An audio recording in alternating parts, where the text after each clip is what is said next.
Hello అండి, నా పేరు డాక్టర్ మనోజ్ చక్రవర్తి. నేను సీనియర్ ఆర్థోపెడిక్ సర్జన్ యశోద సోమాజిగూడలో పనిచేస్తున్నానండి. నేను కరీంనగర్ అండ్ వరంగల్ కూడా వెళ్తుంటాను. మీకు ఏమైనా సమస్యలు ఉంటే అక్కడికి వచ్చి నన్ను సంప్రదించవచ్చు. ఇవాళ మనం మాట్లాడుకునే టాపిక్ ఏంటంటే మడిమ పై భాగంలో నొప్పి. అంటే చాలామంది కింది భాగంలో వస్తుంది, అంటే మనం నడిచేటప్పుడు కింది భాగం, మడిమ పై భాగంలో కూడా అప్పుడప్పుడు నొప్పి ఉంటుందండి.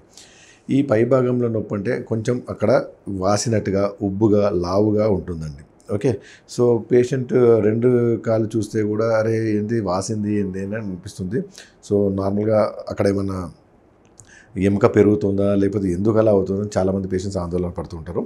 సో మా దగ్గరికి వస్తే మేము ఆ పేషెంట్ని కొంచెం అక్కడ ముట్టి చూస్తే చాలామంది పెయిన్ ఉంటుంది ఆ మడిమ దగ్గర పై భాగంలో, యాంకిల్ కింది భాగంలో. సో వీరికి ఎక్స్రే తీస్తే అక్కడ ఎముక పెరుగుతుందా క్లియర్ కట్గా తెలిసిపోతుందండి. సో ఈ పేషెంట్స్కి ఏంటంటే విపరీతమైన నొప్పి ఉంటుంది. ఓకే, అడుగు వేస్తుంటే కొంచెం దూరం నడవగానే చాలా నొప్పి వస్తుంది. సో వాళ్ళకి ఫ్రాక్చర్ ఉండదు, ప్లస్ స్ప్రెయిన్ లాంటిది లేకపోతే జారి పడడం ఉండదు, ఏమైనా ఇంజరీ ఉండదు, కానీ విపరీతమైన నొప్పి వస్తుంటుంది. ఈ పేషెంట్స్కి మేము ఫస్ట్ ఆఫ్ ఆల్ చెప్పేది ఏంటంటే కంటిన్యూస్గా నిల్చోవద్దని చెప్తాము. ఓకే, కంటిన్యూస్గా నిల్చోవద్దు. రెండవది వెయిట్ ఒకటి తగ్గించుకోవాలి. ఓకే, ఈ రావడానికి కారణాలు ఏంటంటే main thing is over weight అండి.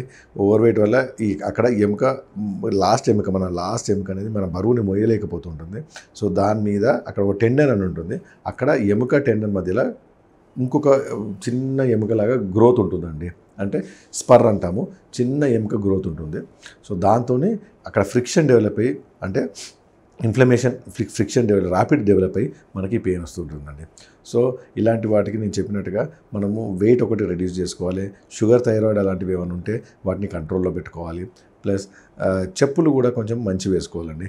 మనము ఎలా బట్టల మీద, ఏ కార్ల మీద లేకపోతే ఇతరాత్ర మీద ఎట్లా డబ్బులు ఖర్చు పెడతాము, కొంచెం చెప్పుల మీద శ్రద్ధ వహించి కరెక్ట్ చెప్పులు వాడాలండి. ఇట్లాంటి పేషెంట్స్కి మాత్రం కొంచెం హై హీల్స్ ఉన్న చెప్పులు వాడితే బెటర్ అండి. మీరు ఎన్ని మాత్రలు వాడినా కానీ, నొప్పి మాత్రలు వాడినా కానీ హీల్స్ లేని చెప్పులు వాడితే లేకపోతే షూస్ వాడకపోతే మీకు ఈ సమస్యకు ఉపశమనం ఉండదు. సో కంపల్సరీ హై హీల్ చెప్పులు కానీ షూస్ మీరు కంపల్సరీ వాడాలి. అది మెయిన్ థింగ్ అండి. నేను యాజ్ యూజువల్ చెప్పినట్టు మీరు వెయిట్ తగ్గించుకోవడము, కొంచెం ఫిజియోథెరపీ కూడా చేయించుకోవచ్చు అండి. ఫిజియోథెరపీలో 2 రకాలు ఉంటాయి. ఒకటి మెషిన్ థెరపీ అండి. ఈ మెషిన్స్ ఒకటి మీ నొప్పి ఉన్న చేట కొంచెం వైబ్రేషన్స్ పెడతారండి. అదొక 20 మినిట్స్ ఉంటుంది. దాని తర్వాత మీకు కొన్ని స్ట్రెచ్చింగ్ ఎక్సర్సైజ్ చెప్తారు. ఈ స్ట్రెచ్చింగ్ ఎక్సర్సైజ్ వల్ల కూడా మనకు కొంచెం పెయిన్ తగ్గుతుందండి. సో ఇవన్నీ చేశాక కూడా మనకు చాలామంది అంటారు, సార్ నాకు కొంచెము సర్జరీస్ ఉన్నాయంటే దీనికి సర్జరీ లేదండి. సర్జరీ చేస్తే 2 ప్రమాదాలు ఉన్నాయి. ఒకటి మెయిన్ తీగ టెండన్ అనేది తెగే ఛాన్సెస్ ఉన్నాయి. రెండవది ఏంటంటే మనకు అక్కడ ఎముక మళ్ళీ పెరిగే ఛాన్సెస్ ఉంటాయి. సో ఆ తీసేసిన ఎముకను మళ్ళీ పెరిగే ఛాన్సెస్ ఉంటాయి.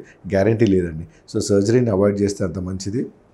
ఓన్లీ ట్యాబ్లెట్స్ అండ్ ఫిజియోథెరపీతో సరిపోతుందండి. ప్లస్ మెయిన్ థింగ్ మన లైఫ్ స్టైల్ చేంజెస్ చేసుకుంటే దీంట్లో మీకు ఉపశమనం ఉంటుంది. మేజర్ థింగ్ అయితే మనము షూస్ చేంజెస్ చేసుకోవాలి, అప్పుడే బెటర్ అవుతారండి.